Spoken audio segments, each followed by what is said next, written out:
All right, and this one right here, I feel like that I should document something, and I wanted to do it this particular time because Mr. T over here,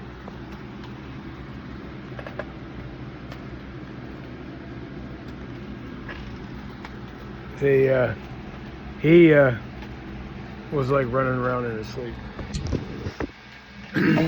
So I just wanted to say that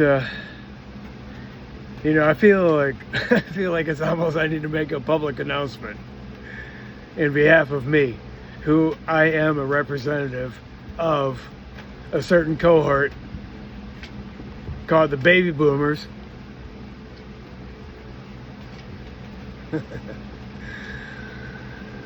And I have documented a reasonably full account of my life in the past, where I come from, according to all the different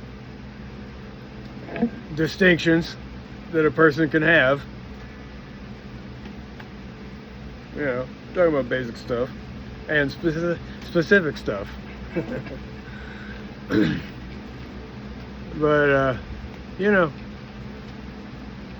so I just gotta say that in my lifetime, the phenomenal thing for me to see is really the advent of Barack Obama and then Donald Trump. Because Donald Trump is like the plantation owner, and he's cruel. He's a cruel one. He's one of the worst. Like there's a movie with who's that guy that played on the Titanic? Can't remember what his name was, but he was the guy that like drowned in the ocean trying to save the woman's life. He froze to death. He gave his life for her. He was an artist. Leonardo DiCaprio. Leonardo DiCaprio. Okay, well, he played in this other movie, and it was set in the time of slavery. I can't remember what the name of the movie was, but for one thing, they used to use black people like for sport, and so they would fight them like you would fight animals. People like to make animals fight, and they like to make people fight. And back in the day, dog fights, chicken fights, put even razors on their claws and watch them rip each other up for chickens and roosters. What?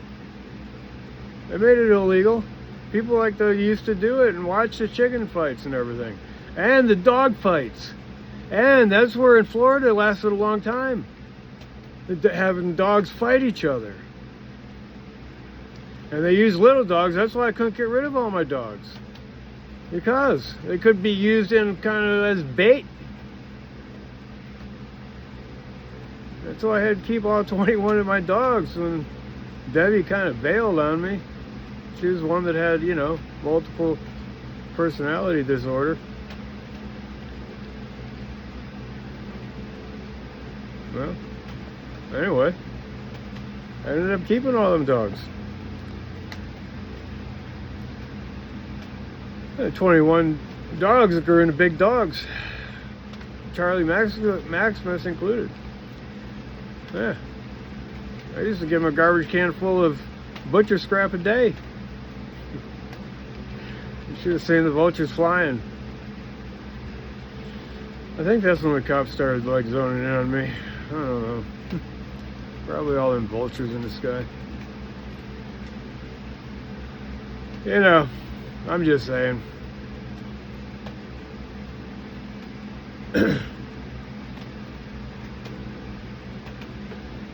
Well, look, I was trying to get to the point about, Barack Obama and Donald Trump. Because the thing is that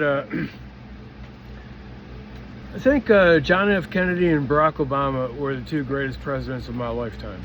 And President Reagan and President Clinton, all right, they both had things about them that would make them like honorable and noteworthy, you know. And they both have a lot of criticism against them too. But that's not my debate right now. The biggest two are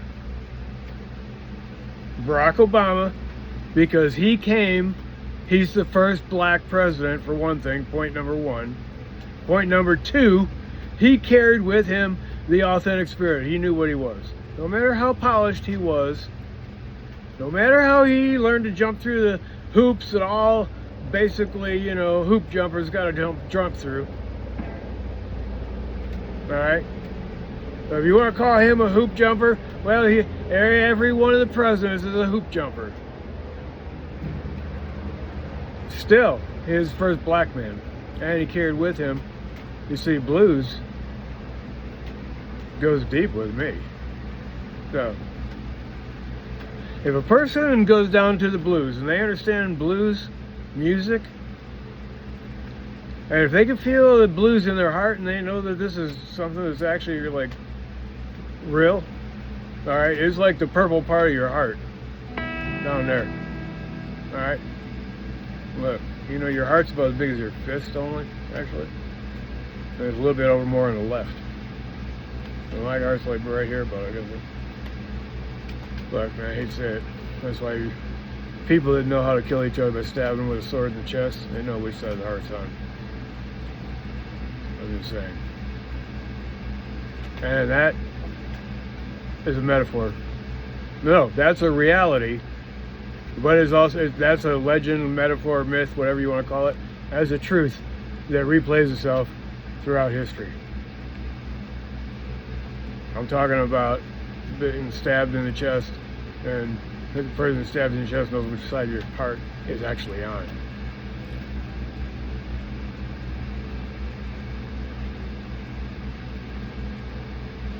Well, you know what?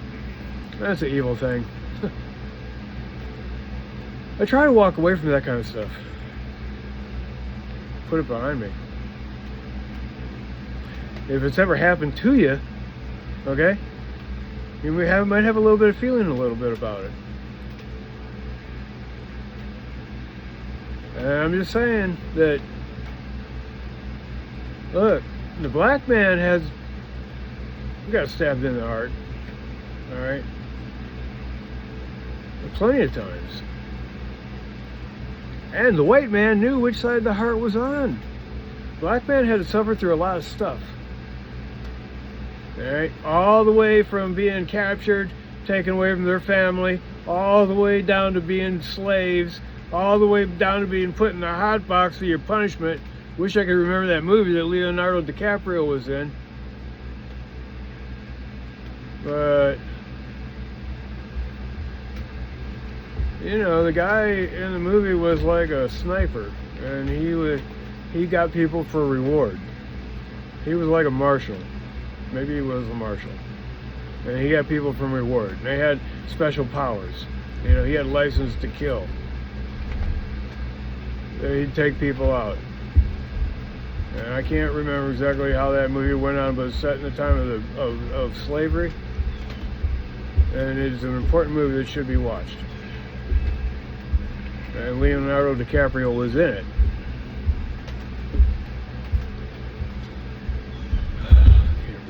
Anyway, look, that maybe would help you understand a little bit about the pathos of those times. Okay, the desperation of the white man and the slavery and beaten down of the black man, and then for the black man, because based on heart, which you can feel in the blues music, based on heart, rose from the grave that he was pushed into, buried alive, which didn't get buried up, but he was pushed into the grave. Almost buried. You can put it that way. And throughout life, And so many people have been killed, man. Actually killed. When I was a kid, Roots, R-O-O-T-S, Roots came on, the documentary. Okay? We watched that. And we even got out of school early or something, some kind was even provision, got extra credit for watching and making reports on the movie or whatever. We did all that. Okay? When Roots came out, we watched it. And that was even part of school.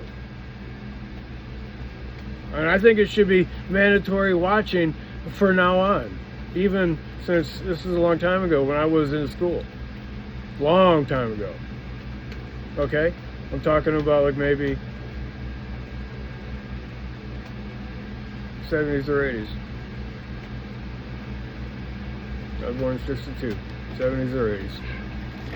Well, early 80s. No, 70s. In the 70s. So, I'm just saying, and so, you know, I get emotional on that point. Okay, that's where the blues music came from. And John Leroy. I almost want to say Robbins because that's my last name, but it's not. It's like Roberts, John Roberts. He's a guy in the Delta of Mississippi, where the song, the setting for the song comes from a certain cohort. And I actually wanted to actually kind of define a little bit about that, what that word means, cohort, because, you know, I had to take a class in sociology in graduate school, and I remember studying cohorts. I had to do a paper in a group setting with group members. We had to do a certain thing together, it was a graduate study project, and we had to examine the cohorts that we were working with, okay? And so a cohort is a group of people that follows a certain kind of rules and have certain values, and they might be of a certain geographic or demographic, and it might be a certain age group. Definitely are a certain age group, okay? At least the way the discipline of understanding cohorts always, and they always put them in age groups, okay? You ever got to limit it down somehow. There's little cohorts and big cohorts. And anyway, you know, people identify with one or the other. There's a rich class and there's a poor class. Okay? Well, look, the black man comes out of the poor class, all right, with disadvantage. But there's also plenty of white people too, as things went on, but nobody had it harder than the black man.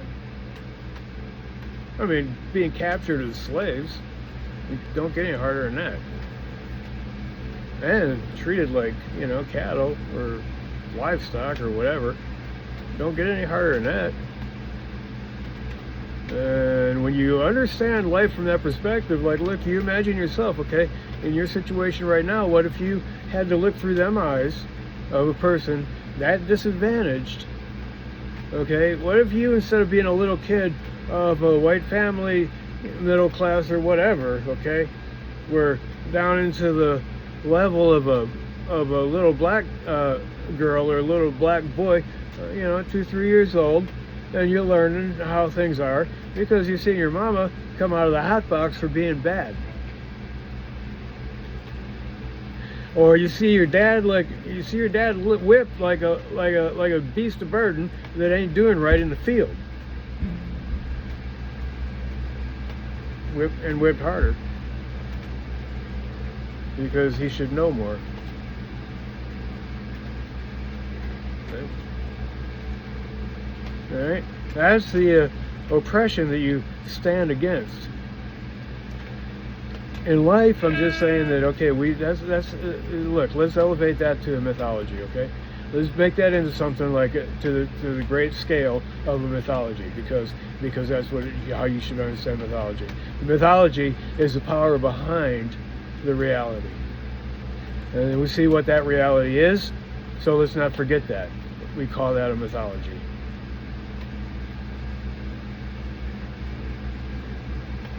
I'm glad I was able to define mythology,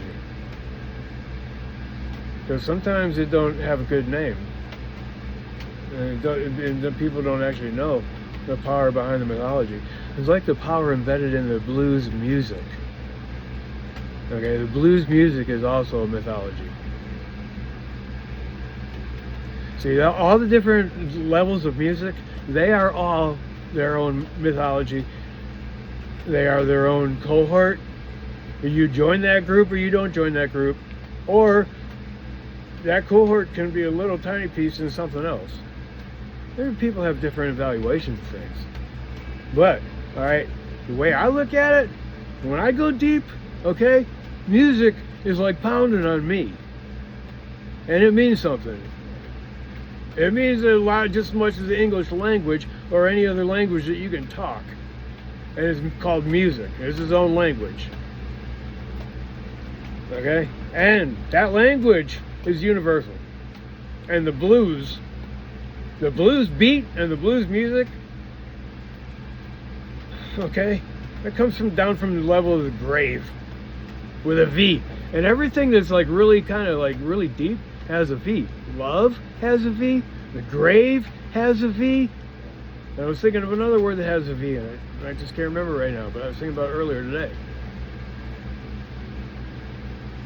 But there's a lot of words with V in it, and including love. That's why I nickname, Love V. Like I nickname my memory Mem, or I might nickname, marijuana Jane, or alcohol Al, or Al, or what was the first one I started with? Oh, this is the first one I even started with. It was before Mem. Cal. It was Cal, because I got my guitar around my neck. I am kind of like, like I said before, I was pulling my head on my ass kind of deal. After the 15th day, finally, it's kind of really, coming down to the wire. And, oh man, I gotta perform. Petty, pouty, pattered, whatever you call it, long enough. I mean, look, I had to take a break as my body adjusted. Like, going without food is like, coming off of an addiction. I've never been addicted, even though I've done a lot of stuff. A lot. I have never become addicted to anything except for cigarettes. I don't smoke anymore. I don't smoke no more. But it wasn't that long ago. I mean, I've been up and down with cigarettes. And then when the vapes came out, but look, man, finally I got that shit behind me, and I ain't letting it grab a hold of me no more. And the only thing that ever did really was cigarettes. That was a hard thing. I used Xanax to get off cigarettes for a while. That really worked. Maybe even 91 cigarette, no more. And so anyway, but I'm just saying that, I really want to document like me in my own cohort, right now as a baby boomer and a person that appreciates the blues music. And I believe that, the biggest thing in my life right now is to see Barack Obama became president, and now the retaliation of basically, I'm not trying to talk like a hick or anything, okay, but I mean, look, the times have changed a lot now. So look, it's much worse than anything I'm saying right now. It's much worse, okay? And what I'm talking about right now is only a drop in the bucket of the bigger reality of what's actually really going on, okay? So if I'm talking about Barack Obama and Donald Trump, all right, because Donald Trump is like a plantation owner, and Barack Obama is like the rising of the black man, which is like one of the most stunning, beautiful things in American history. Because with the black man also carries, look, the best music ever, the blues.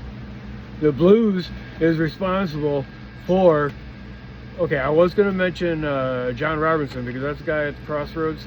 Big legend about him. He died at 27. And that's where legend about people that died at 27 come from. Like, you know, I don't know, Jimi Hendrix, Janis Joplin, that guy that was in the Doors, the guy on an airplane died. I think Stevie Ray Vaughan even, I think he was 27. I think he died in an airplane crash. But there's a couple people died in airplane crashes. Like, I don't know if it was Big Bopper or not. I think it was Big Bopper. Chantilly Lace. Oh, was that Fats Domino? Fats Domino didn't die. Big Bopper did, though. But Big Bopper did Chantilly Lace. Got a pretty face. I learned that one again. And a ponytail hanging down. A wiggle little talk, wiggle little walk. Make the world go round. Ain't nothing in the world like a big-eyed girl. Make me act so funny. Make me spend my money. Make me feel real loose like a long-necked goose. Oh, baby, that's what I like. Hey, like, see, I still know that. You realize how long it's been I even thought that? And I got that, see? I got that from way back then, a long time ago. I think Big Bopper died at 27 too, in an airplane crash. Let's see, look, these guys, like, even, like, I don't really know a direct line from the Big Bopper where his roots came from musically, but, like, all these people, okay? Look, Chuck Berry came on the scene. In fact, John Lee Hooker, not John Lee Hooker, I mean, the guy at the crossing, okay? He was considered like the best blues guy, okay? Sold himself for the devil, something like that. Anyway, there's a story like about that, you know? And that's a big mythology too. People say if you went to the crossroads late at night, look, and we're talking no street lights or nothing like that, right? And we're talking Panthers can be out there and all that. Mississippi, all right? They go out to the crossroads. You stay there with your guitar and you play until somebody else starts playing with you. Then, see, the devil's going to take your guitar and play it and give it back to you. And then you're hooked. You sold to the devil. But you're the best. Well, look. There's always got to be something scary or something sinister or something, you know, in there. And it's all right. It's a fun myth. Like every myth, you gotta realize it is a myth, and you have the power to make your own myth. And these are other myths that can inform you. The blues always informs. I'm going to say it informs me, and I'm not even from that era, but the era keeps going up and up and up. You get Chuck Berry, and Elvis Presley is like a portal. He's like the white man's portal to the black man's music that they invented, because there's a certain kind of person coming up through the hard times. All right? And that is their privilege because they're strong. You always got to understand that, you know. I mean, I'm just saying as a whole. Yeah, I mean, look, I'm saying, I mean, you know, okay. The things are all mixed up now. All mixed up. And like I'm also saying, these are not really the big issues. If you want to look at big issues, okay, they're significant issues. And they're what we can see and what we can know. We better get our attitude adjustment from what we can see.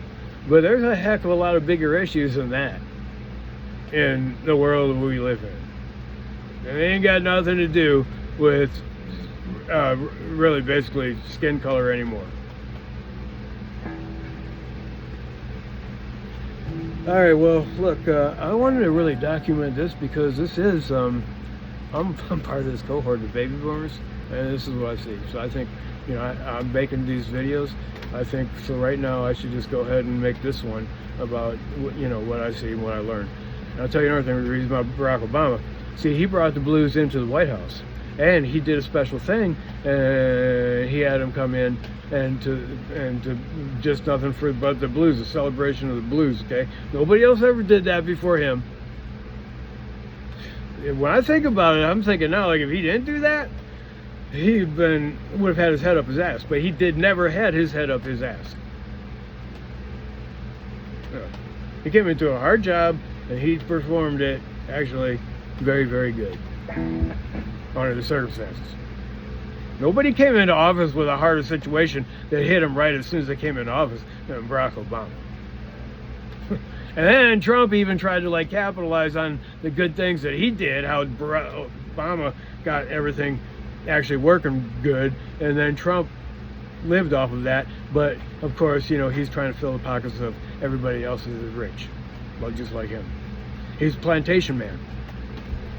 That's all he is. I mean, he's a plantation man. And to see things come full circle like this is actually also what I want to document, because, you know, okay, I mean, this is American history revisited, okay, for the whole world to see. God says that He will take the proud and elevate them so that He can knock them down, because when they get proud, see, God elevates the proud. I think this comes from the book of Proverbs. Elevates the proud, lifts them up for all the world to see, and in their pride He knocks them down. That's what God does. That's what God will do to me, or that'll be what God will do to you if you get full of pride. You'll be knocked down. Don't ever get full of pride, because when you get full of pride, you get stupid. You're stupid then. You know, you can't get it. If you realize how much you don't know, then you actually might know something. If you think you know everything, you don't know shit.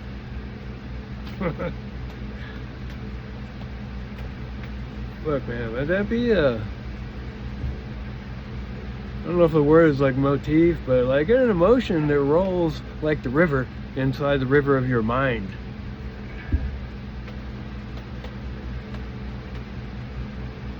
It's good comfort and strength, okay, in being the first in humility. Okay? Don't be the first in pride, be the first in humility. And you can get, if you are a Christian, you can get this directly from Jesus Christ. The Beatitudes. Blessed are the meek, for they shall inherit the earth. Be the first in humility. It'll take you down the road. See, some things you might think it'll take you far. Like some people always try to like say, if you cheat, it'll take you far. If you cheat, okay, I like Donald Trump, okay? He's a cheater. Because that's how people play. They cheat, all right? Especially when you got the rules of the road, man. There's a written code, and then there's the unwritten code. Okay. And you know, it's in all stratas of society. You know, all different cohorts of society, and you know, there's a code of the road. There's people in the know and people not in the know. Higher up you go in these certain stratas, the more you know, and you realize, oh, things weren't really as I thought they were, are they then? No, they're not. And that's why, look, the class of society that can make the conversation for society, that's the ruling class. They set the conversation, even, all right? There might be something going on, but what they do is they have two other conversations on. That's what the public sees, and they don't know anything about what's actually really going on under the covers. That's how that rolls. That's how history rolls. You can look at the Pentagon Papers, you can look at any kind of documents all the way as far back you want to go, at least like, you know, to George Washington, who said he would not lie, and the cherry tree. That's what I was learned when I was little about the cherry tree. And something about, you know, cutting down a cherry tree or something. But he wouldn't lie about something. I don't know. That's all I know. He wasn't a liar. Abraham Lincoln wasn't a liar. He was not a liar. Yeah, it's too bad. I mean, Abraham Lincoln got shot, and John F. Kennedy got shot. I just watched a little thing about him not long ago about the president betrayed, and that was John F. Kennedy. And he got killed too. He was also betrayed, and he got shot and killed. And he was a good guy.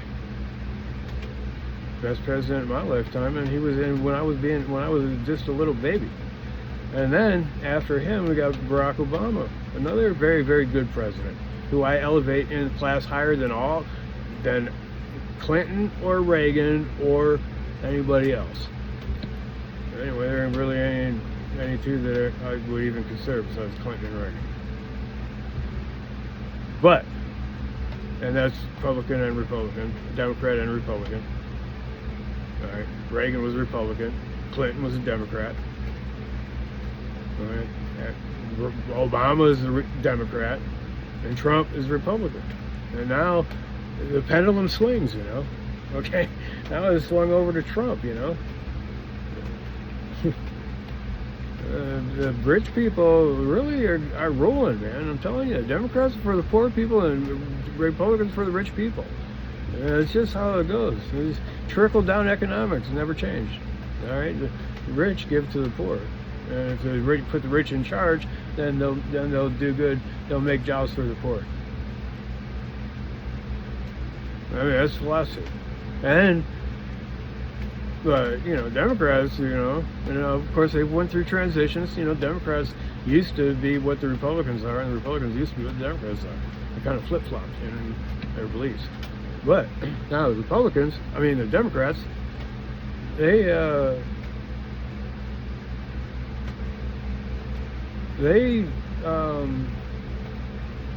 kind of more, you know, socialistic and want to give everybody a fair shake and think that, you know, the rich people don't need all the tax breaks. No, the poor people can get some tax breaks. That's the Democrats, you know. Like, well, it's all about money. That's all it's about. All right, look, I just thought I wanted to document that because I just want to say how important the blues are to me. Up from you know, John Leroy Robertson. Well, I wish his last name was Robbins. But he's a black guy though. I'm a white guy. I don't know, but you know, black people took white people's names. They're probably Black Robins. I don't know. I don't know. Maybe, unfortunately, I don't have that curse in my direct genealogy of being coming from somebody who's a cruel plantation owner, slave driver. And but anyway, if I did, that ain't me. No, I come up from my own thing, and my thing was different than other people's thing. You know, I knew a lot of black people. You know, I rubbed shoulders with them. And the history that I was growing up, there was black power. Fist, you know, black power. And we used to run, even with the black kids. You know, all of us ran together. I knew them when in the black neighborhood. Stole this guy's bat one time. They all surrounded me. I gave the bat back.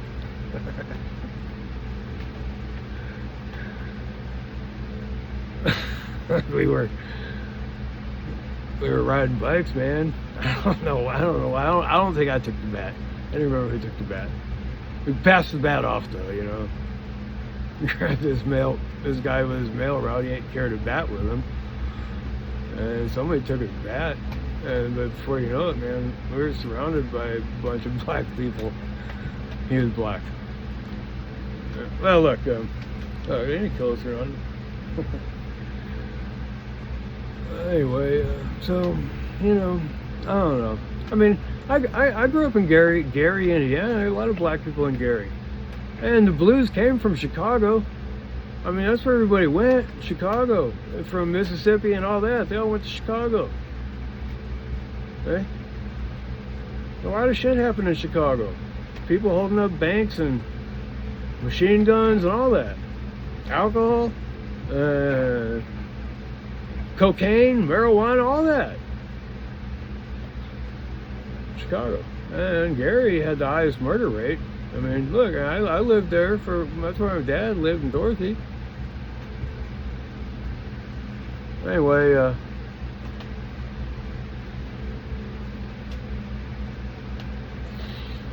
Anyway, just having the privilege, to see Barack Obama come in office and do a good job and everything.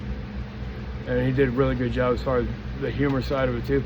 I tell you what, man, I've been a privilege of my lifetime to actually see Barack Obama and see how he wore the presidency.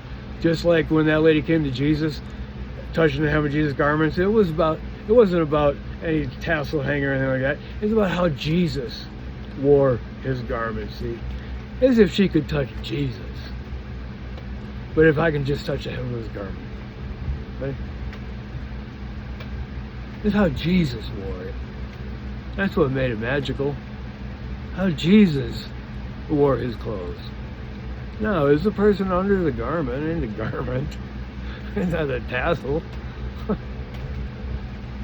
But the faith is what Jesus felt. It says, see, no matter what you believe about in the Bible points out this process right here. It was undeniable. Jesus could feel the lady's faith.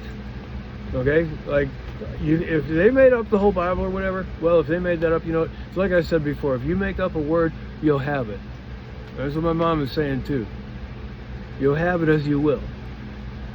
You make up the word divorce, okay, we know that's word now. We're all plagued with it. We know what divorce is. So, okay, that's why we're going to have it. Look, that's it.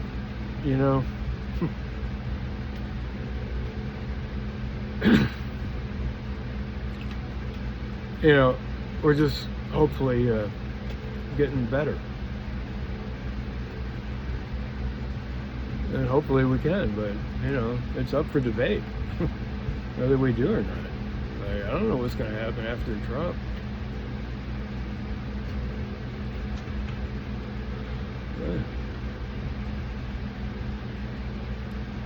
It'd be interesting to see. Just don't be afraid of dying. Anytime, man. We could get off to the left or off to the right. We'll fall down there into the killing field. That's what it is. All right, bye.